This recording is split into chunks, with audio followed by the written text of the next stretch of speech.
In the fall of 2009, a man named Royce Hale stood at his own fence line in Bardwell County, Kentucky, and listened to a distillery operations manager tell him that the steaming pile against his cattle gate was, in the manager's own words, a containment problem and not a resource.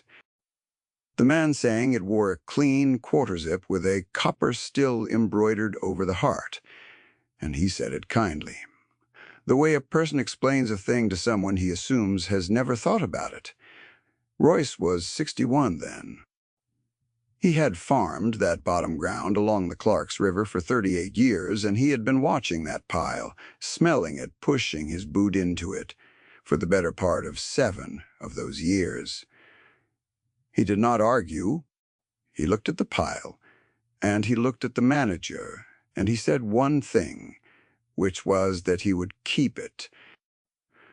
14 years later, in the spring of 2023, a buyer for a national specialty grocery chain stood in Royce Hale's barrel room and read a single number off a purchase order, and the number was $410,000.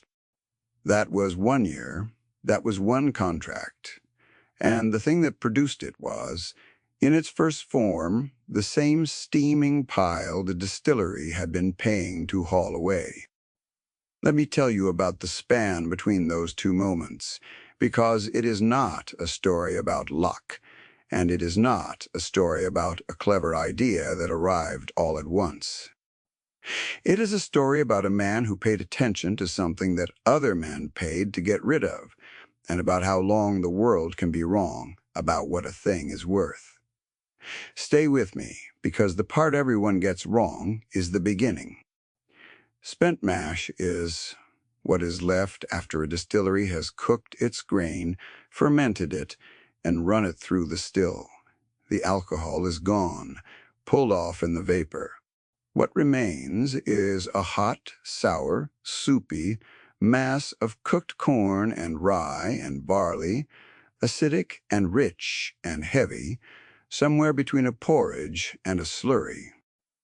The industry calls it stillage, or sometimes spent grain, or when it has been partly dried, distiller's grains. A working bourbon distillery makes an enormous amount of it. For every gallon of whiskey that goes into a barrel, something like 10 gallons of this hot, acidic mash comes out the back end. It does not keep. It sours further within hours. It has to go somewhere, and where it usually goes is into a truck, hauled off to be dried into cattle feed or spread on a field or, in the worst season, simply taken away at a cost. The Glencutter Distillery sat 2 miles up the road from Royce's bottom ground, on the high side of the county, where the limestone water ran clean. In 1997, it had been a small operation, and in those years, its trucks could not always make the run to the feed dryer in time, and the driver, a heavy-set man named Pell, who Royce had known since grade school, got into the habit of dumping a load against the back fence of the Hale place where the road made its turn. It was technically Glencutter's spillover ground, leased from Royce for a few $100s a year, and nobody thought much about it. The mash steamed in the cold and drew crows and went quiet under the snow. Royce noticed things. That was the first of the 2 things he was known for in that county, the noticing. And the second was that he almost never said what he noticed.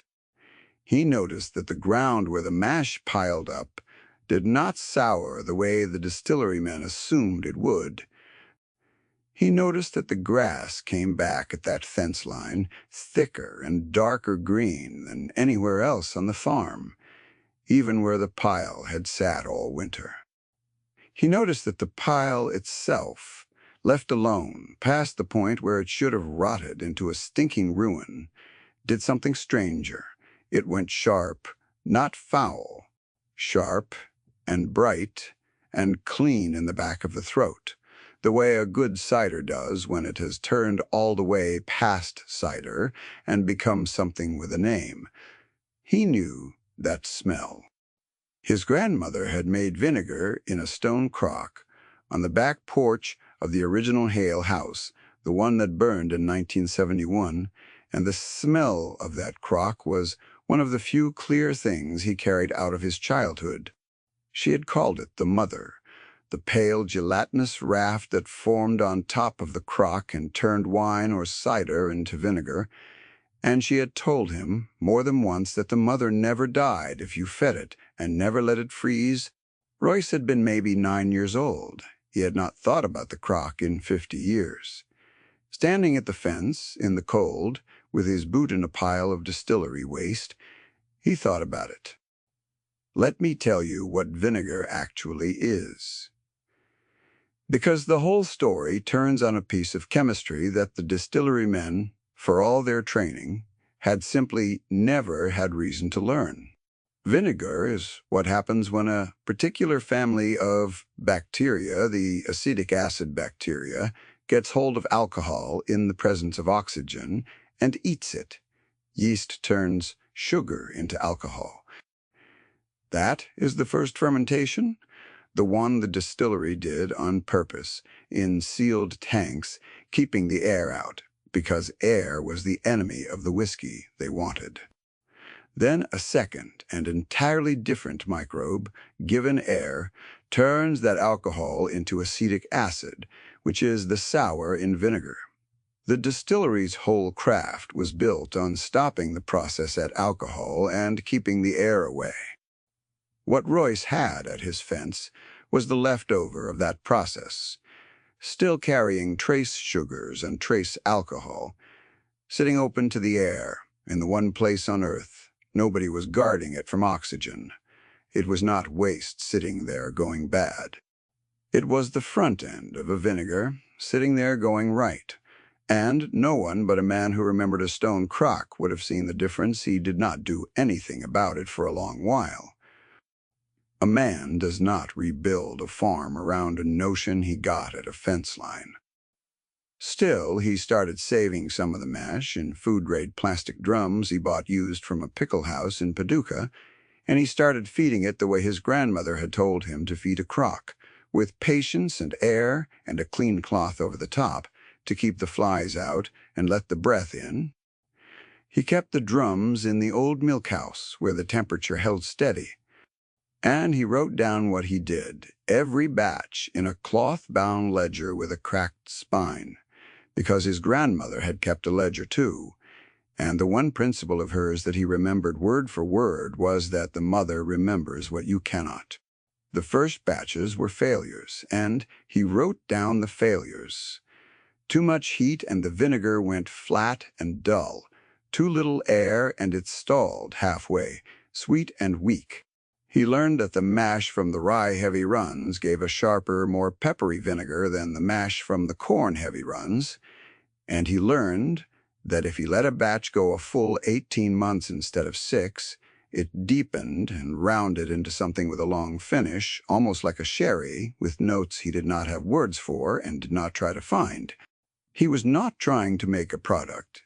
He was trying to understand a thing he had seen. The understanding took years, and the years did not feel long to him, because he was a man for whom paying attention to one piece of ground was not a chore, but the whole point of being alive.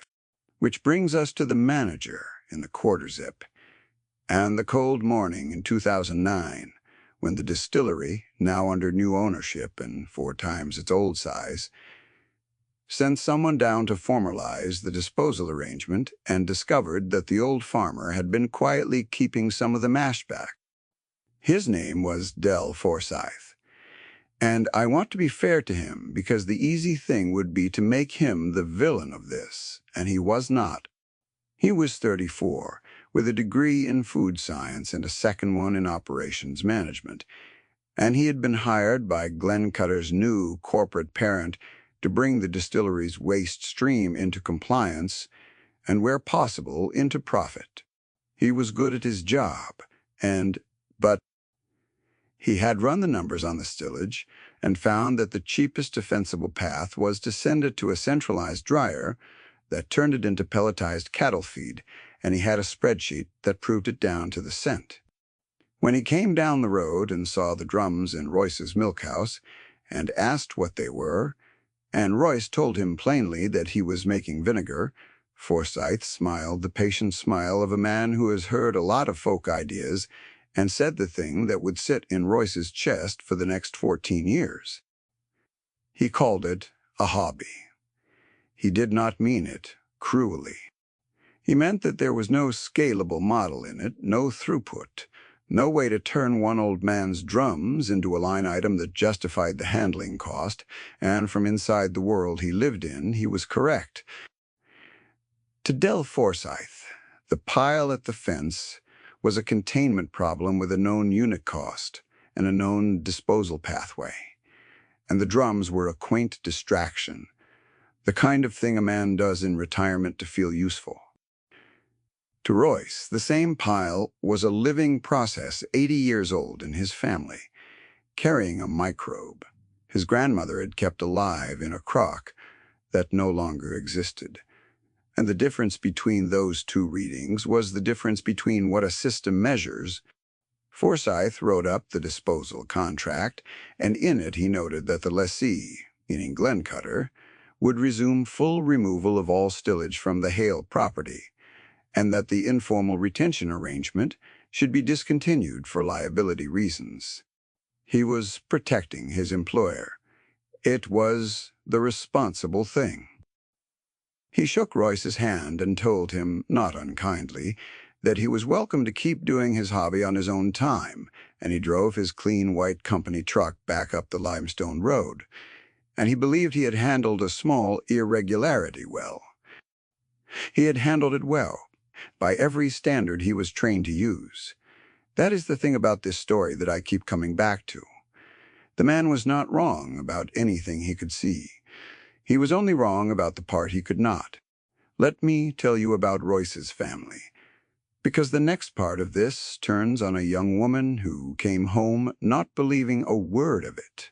Royce had a granddaughter named Tessa Hale, the child of his late son, and in 2011 she finished a degree in agricultural economics at a good university and came back to Bardwell County for what she told herself would be one summer, to help her grandfather sort out a farm she assumed was failing. She loved him. She also thought he was a stubborn old man wasting the back third of his life on barrels of sour mash in a milk house while the actual farm, the cattle, and the hay ground ran thin. She had sat in lecture halls where men with Forsyth's exact credentials had explained the economics of scale, the brutal arithmetic of commodity agriculture, the reasons a small, diversified operation could not compete. She believed that arithmetic. She had been taught it by people who were sincere and intelligent, and she had no reason yet to doubt them. She read the ledger first. That was what turned her, though it turned her slowly, over more than a year, and not in the way you might think. She expected to find a sentimental scrawl, an old man's notebook full of feeling. What she found was data. 14 years of it by then, batch after batch, each one logged with the grain bill of the source mash, the ambient temperature in the milk house, the days to first souring, the days to finish, the final acidity measured with a titration kit he had taught himself to use off a library book. She found that her grandfather, who had never taken a science class past the 10th grade, had independently mapped the behavior of acetic fermentation across 24 variables, and that his records were cleaner and more disciplined than half the field trials she had read in school. Let me tell you what a titration is, plainly, because Tessa had to learn it too, and it is the small key that unlocked her respect. To know how sour a vinegar is, how much acetic acid it actually contains, you take a measured sample and add to it, drop by drop, a base solution of known strength, until the acid is exactly neutralized. A moment, you can see. You count the drops.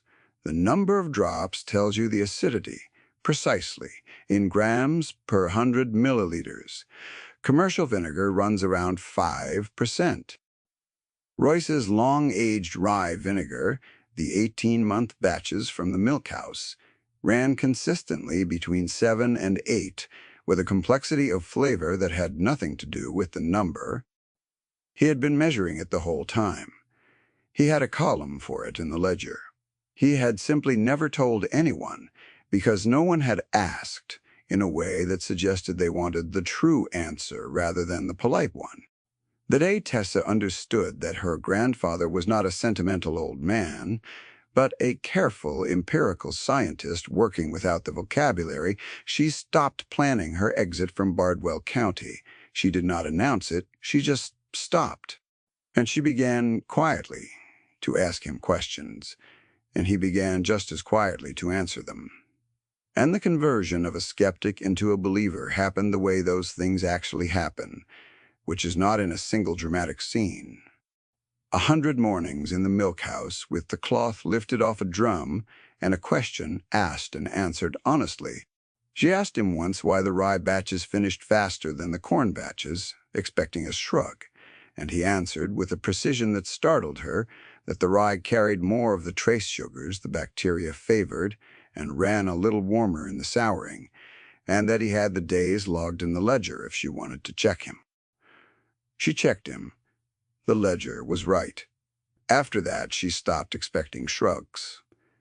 Now let me tell you about the neighbor, because his story runs alongside Royce's like a second rail, and it is the part of this that I find hardest to tell. His name was Garrett Voss, and he farmed the section directly to the east, and he was a good farmer and a good man and a friend of the Hale family for 3 generations. Around the same years, Royce was filling drums in his milk house. Garrett was doing what nearly everyone advised was the smart, modern, forward-looking thing. He was scaling up. He took on debt to buy 2 new center pivot irrigation rigs and a self-propelled sprayer the size of a small house, and he tore out his fence lines and his diverse little fields and put the whole place into corn, wall to wall, edge to edge, because corn was where the contracts were, and the equipment dealers and the agronomists and the bankers all sang the same song, which was that the path to survival ran through getting bigger and more uniform and more efficient. Garrett was not a fool.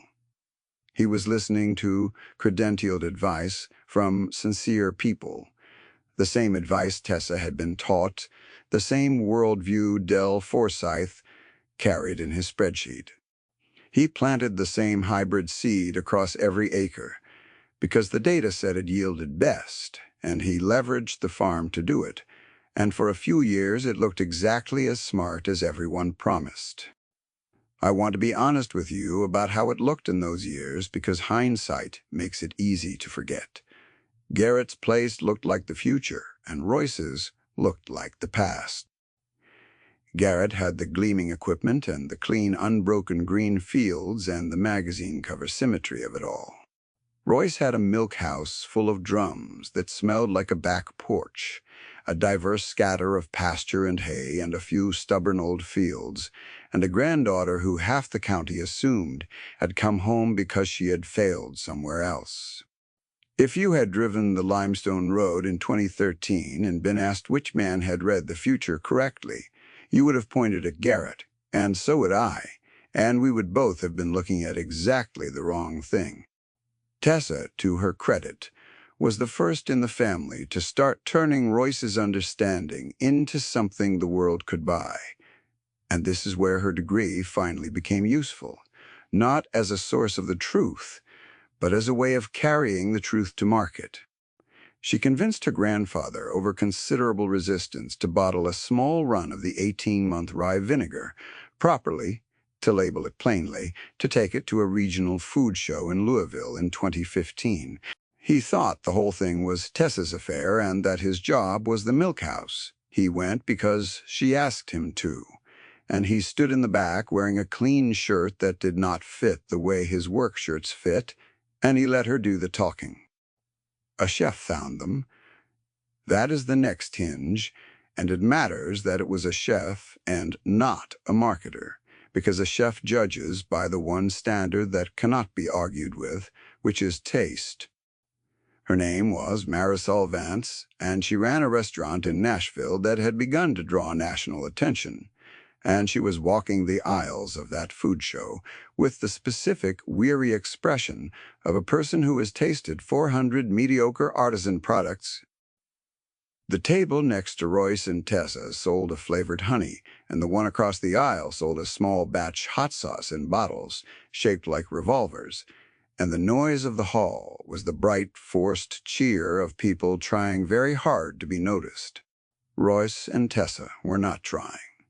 They had a plain bottle, paper cup of samples, and a length of silence between them that the rest of the room did not have. She tasted Royce's vinegar off a paper sample cup. Then she stopped walking. Then she tasted it again and held the cup up to the light and looked at the pale thread of the mother suspended in the bottle on the table and asked Tessa a single question, which was where this came from. Tessa told her the truth. She told her it came from spent bourbon mash that a distillery had been paying to haul away, fermented slow in drums in a milk house by a man who had been doing it for 18 years because his grandmother kept a crock. Marisol Vance listened to the whole thing without interrupting, which chefs rarely do, and at the end, she did not haggle and she did not ask for a discount, and she did not request a sample to take back. She placed an order on the spot, the largest single order Royce had ever taken, and she said the thing that Tessa would remember as the moment the world began to turn, which was that she had tasted vinegars from France that cost 10 times as much. Royce was standing close enough to hear it. He did not smile or puff up. He looked at the bottle on the table, the pale raft of the mother inside it, and I think he was hearing his grandmother more than the chef. He said one thing, quietly, which was that the mother remembers what we cannot. Marisol Vance did not know what he meant. Tessa did. That order changed the scale of the thing, but it did not yet change the county's mind. And here I want to slow down and tell you about the years between 2015 and 2021, because they were the years the two rails of this story ran closest and looked most unequal. Tessa built a small brand around the vinegar, named it for the bottom ground along the river, designed a plain label, and began selling to a handful of restaurants and specialty shops. Slow and careful, never taking on debt, never buying equipment they could not pay for in cash, keeping the whole operation right-sized to what the milk house and a second small building could actually produce. They were profitable in a quiet way that did not look like much from the road. Meanwhile, Garrett Voss's corn operation grew and grew, and his debt grew with it. And every agronomist who visited told him he was doing everything right. And by the measure those men used, he was. Del Forsyth, in those same years, rose at the corporate parent that owned Glencutter. He became a regional operations director. The disposal contract he had written in 2009 was still in force, and Glencutter's trucks still hauled the stillage off to the centralized dryer at a cost the company recorded as a necessary expense, year after year, a line item that only ever went one direction, which was down into the red. Forsyth never connected the small vinegar brand he occasionally saw in a Nashville shop to the pile he had once classified as a containment problem. Why would he? The two things lived in entirely separate columns of his understanding of the world. Let me tell you about the structural shock, because every long, patient thing in this world eventually meets a fast, violent one, and the question is only which of them was built to survive it. In the summer of 2021, a disease came through the corn. It was a fungal blight, a strain that had been creeping north for several seasons, and it found in the wall-to-wall single hybrid fields of that region exactly the conditions it needed, which was a vast uninterrupted monoculture of genetically identical plants with no break and no diversity to slow it down. A field of one thing is a field with one weakness, and when the weakness is found, nothing in the field can stop the spread, because every plant in it fails in precisely the same way, at precisely the same time. The blight moved through Garrett Voss's corn like fire through dry grass.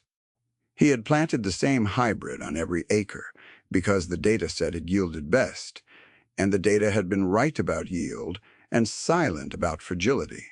And now every acre carried the same susceptibility and the same collapse. I am not going to dwell on the worst of it, because Garrett was a good man, and this is not a story that takes pleasure in his ruin. The numbers are enough. He lost better than 70% of his crop that year across 900 acres. The irrigation rigs and the sprayer still carried their notes, and the notes did not care that the corn had failed. By the following spring, he was selling equipment at auction to service the debt, and the auctioneer's voice carrying across his yard was a sound the whole county heard, one way or another. The same blight touched Royce's ground and could not get a grip on it. Let me tell you why, because this is the mechanism the whole story has been building toward, and it deserves to be understood, and not just asserted. Royce had never gone to monoculture. His fields were a scatter of different things, and the few acres of grain he did grow were old, open-pollinated varieties, genetically diverse within the field itself, no two plants quite identical, which meant that when a disease arrived, it might find a way into some plants and not others, and ones it could not enter formed a living firewall that slowed it to a crawl. A blight that races unchecked through a field of identical plants has to fight for every foot in a field of varied ones, because each plant it meets is a fresh lock it has not yet learned to pick, and most of them it never does. Diversity is not sentimentality. It is insurance written in genetics, paid for in slightly lower average yield in the good years, and redeemed all at once in the year the blight comes. Royce had been paying that premium his whole life. Without calling it that in 2021, it paid out. And the vinegar did not care about the blight at all. The vinegar did not even depend on Royce's own grain. It depended on the distillery's spent mash, which kept arriving regardless of what any field in the county did, the steady byproduct of an industry that ran on its own clock. While Garrett's single revenue stream collapsed in a single season, Royce had built something with no single point of failure, fed by a waste stream the region produced in oversupply, aged, slow, in a building that did not care what the weather did. The fragile, efficient thing broke in a summer. The patient, diverse thing did not even notice. Now, let me bring the two rails together, because in the spring of 2023, they finally met. The specialty grocery chain that had been carrying Tess's vinegar in its southern stores wanted to take it national. The buyer who came to Bardwell County to negotiate the contract was thorough, and as part of his due diligence, he wanted to see the whole supply chain, including the source of the spent mash. So he asked to visit Glencutter, and the man Glencutter's corporate parent sent down to walk the buyer through the distillery's operations, because he was now the regional director, and this was a significant account, was Del Forsyth. Forsyth did not know when he drove down the limestone road that morning where the road would end. He walked the buyer through the distillery, through the cookers and the fermenters and the stills, explaining the process with the easy fluency of a man who knew his operation cold. And then the buyer asked to see where the stillage went, the spent mash, the byproduct, and Forsyth began to explain the disposal pathway, the centralized dryer, the unit cost.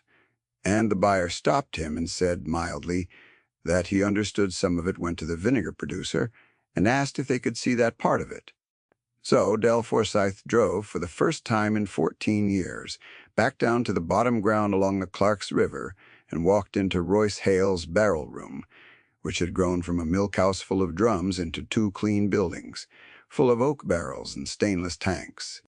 And he understood, slowly and then all at once, what the hobby had become. I want to tell this part carefully because it would be easy to make it a scene of triumph, and it was not. Royce did not gloat. He was 75 years old by then, and he had never in his life said "I told you so" to anyone. And he did not start with Del Forsyth. He shook the man's hand. He showed him the barrel room because the buyer asked him to, and he let Tessa do most of the talking, the way he always had. Forsyth stood among the barrels with a strange expression, and at one point he asked Royce a question, quietly, almost privately, which was how long the long-aged batches took. 18 months, Royce told him, sometimes. Forsyth nodded slowly. He had spent 14 years optimizing a disposal pathway for a material he had classified correctly by every metric he was given as waste, with a unit cost. And he was standing inside a building where that same material, given time and air and attention he had never been trained to value, had become something a national chain was about to pay a great deal of money for. He did not say much. There is a kind of silence that is its own admission, and Del Forsyth stood in that silence for a while. Then the buyer read the number off the purchase order, the projected first-year value of the national contract, and it was $410,000. The number landed in that barrel room with a weight out of all proportion to the 8 words it took to say it. Tessa had known it was coming and still felt it. The 4 county employees who had grown up watching the Hale place be the poor relation to Garrett Voss's gleaming operation felt it. And Del Forsyth, who had once written in a contract that an old man's retention arrangement should be discontinued for liability reasons, felt it most of all, because he was the only one in the room with the training to understand exactly how completely his model had failed to see what was in front of it. $410,000 from a pile the distillery had paid, for years to make disappear. Nobody spoke for a moment. Royce ran his hand along the top of an oak barrel, the way a man touches the flank of an animal he has raised, and the gesture said more than any words he could have offered. Outside, through the open barrel room door, you could see the bottom ground running down to the river, the diverse scatter of it, the old fields, the place that had looked like the past and had turned out to be the more durable kind of future. Let me tell you what Del Forsyth did next, because it is the part of him that redeems the whole arc, and it is true to how the best of these stories end. He did not retreat into his spreadsheet. A lesser man would have. He stood there a while longer, and then he asked Royce a question that no operations director is supposed to ask a supplier, which was whether Royce would be willing to teach him how it worked. Not the business, the fermentation. The mechanism, the thing his food science degree had never covered, because his food science degree had been built to keep air out of tanks, not to let it in. Royce considered him, and then he did the thing he was, underneath the silence, most deeply known for, which was generosity to anyone who finally asked the real question. He took Del Forsyth to the milk house, the original one, which he had never torn down, and he lifted the cloth off a working drum and showed him the pale raft of the mother floating on the surface, and he told him what his grandmother had told him at the burned-down house 66 years before, that the mother never dies if you feed it and never let it freeze, and never let it drown. Forsyth looked at the living thing on the surface of the drum for a long time. In the months after, the story did what these stories do when they are allowed to finish properly, which is spread. Forsyth went back to Glencutter and rewrote the disposal arrangement, not as a liability to be minimized, but as a supply relationship to be valued. And the distillery began selling its stillage to Royce at a fair price, instead of paying to haul it away, which turned a line item that had. Other distilleries in the region heard about it. Within 2 years, there were 3 more small vinegar operations along that stretch of Kentucky. 2 of them run by neighbors Royce taught directly. One of them, a partnership Tessa, helped a young couple structure on the careful debt-light model the Hale place had proven. And Garrett Voss. I told you this was not a story that took pleasure in his ruin, and it does not end in his ruin either.